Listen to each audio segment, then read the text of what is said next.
Më në fund e arritëm me pas mbi 1000 abonente në këtë kanal. Ashtu si që kam premtu, e kom përgatitur sot një video pak më ndryshe, ku do flas rreth personit tim se kush jam unë dhe se çka është ideja mbas këtij kanali të shkurt dhe shqip.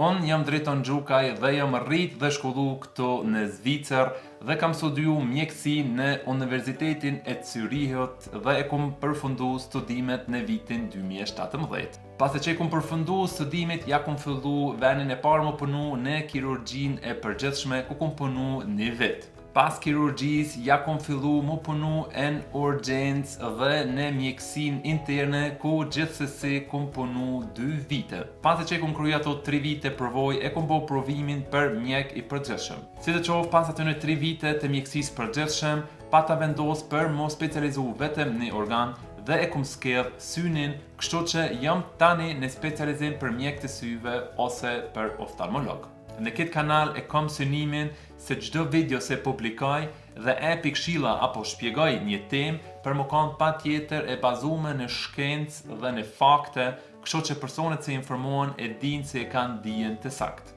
Gjithashtu mendoj se njerëzit që informohen rreth shëndetit duhet patjetër për më kanë të këshilluar nga profesionalistë dhe jo nga lloj persona. Në YouTube për fat të keq kam mjaft persona të cilët japin këshilla rreth shëndetit apo mjekësisë, të cilat thjesht nuk janë të bazuar në shkencë dhe jo të vërteta. Unë personalisht nuk e di ç'është i lejon ndërgjegjja tyne më publiku sene tilla se funit lun me shëndetin e personit, të nëse ai person i merr ato këshilla të cilat nuk janë të vërteta, se i jep ti për shembull me zbrit shtypin e xhakit, ti funit ja rrezikon jetën. Dhe pse titulli shkurt dhe shqip? Unë mënona temat më dhaja të mjekësisë për mi i spjegu shkurt dhe shqip. Edhe si e di se shpesh nuk është e mundshëm atë shkurt për mi bo tema, si të qoftë mënona çdoar thelbin e temës me marr dhe mi ja spjegu në atë mënyrë aq më të thjeshtë dhe aq shkurt si është e mundshme.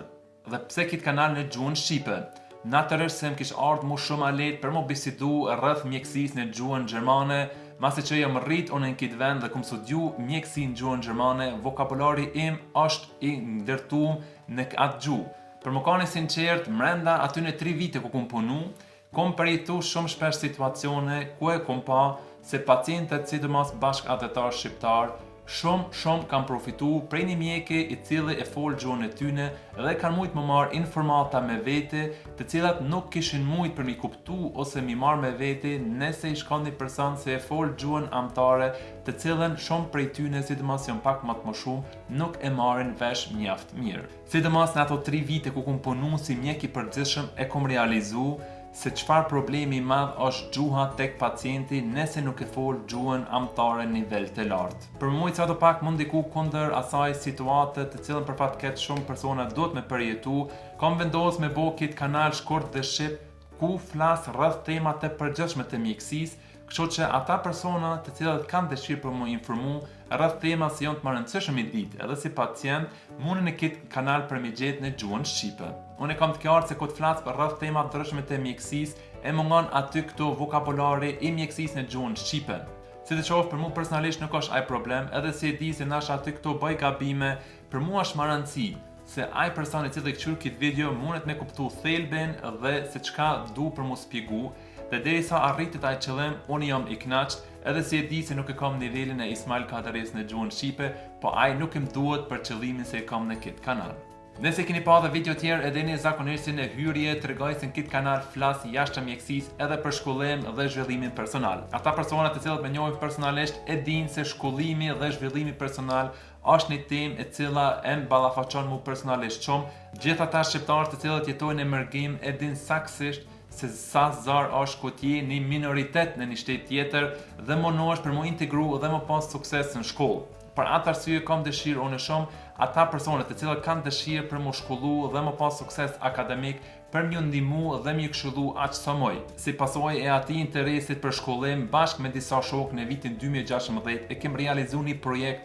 ku në Cire ofrojmë mësim shtesë nga studentët për nxënësit, sidomos shqiptar, ama edhe nxënësa tjerë të huaj vinë në atë projekt dhe çdo shtunë ne mundsojmë 2 orë leksione me pas nga studentë të cilët janë të mrekullueshëm në universitete ndryshme të Zvicrës dhe nxënëse të cilët kanë interes për më bë detyra apo më përgatit provime. Kështu që ajo temë është për mua edhe jashtë mjekësisë diçka që kam ballafaqon shumë dhe kam dëshirë aty këto më fol edhe për shkollim ose zhvillim personal dhe më spiku tema apo mendime të cilët i kam unë rreth kësaj teme. Pra si përmbledhje të shkurt, ju para juve keni një mjek të përgjithshëm i cili tani në specializim për mjek i syve apo oftalmolog dhe në këtë kanal kam dëshirë unë në gjuhën shqipe për m'ja ofru ju informacionet ndryshme të mjekësisë amo edhe të shkollimit edhe zhvillimit personal.